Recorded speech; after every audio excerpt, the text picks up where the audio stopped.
எண்ணுகிறார்கள். எனவே இந்த காலகட்டத்திலே சில உண்மைகள் வெளிவர வேண்டும். நம்முடைய போற்றுதலுக்குரிய ஜீவன் சிங் அவர்கள் ஜீவனோடு சில காரியங்களை செய்கிறார்கள்.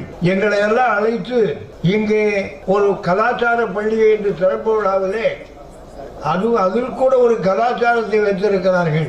கடையிலும் கடையன் என்று சொன்னால் இதை திறப்பது ஒரு அரசியல் தலைவரும் ஒரு ஆன்மீக தலைவரும் அல்ல, நம் மக்களில் ஒருவராக போற்றக்கூடிய திரு முருகேசன் அவர்களை அழைத்து இதை திறந்தார்கள் என்றால் அந்த பெரியவருக்கு என்னுடைய அன்பான வணக்கங்கள். தாழ கிடப்பாரை தற்காப்பதுதான் தர்மம். நான் வணங்குகிற, நான் மதிக்கிற, துதிக்கிற என்னுடைய ஐயாவுடைய இயக்கம், வைகுண்டருடைய இயக்கம் சொன்னதை இங்கே ஜீவன் மல்லா அவர்கள் நடத்தி காட்டியிருக்கிறார்கள்.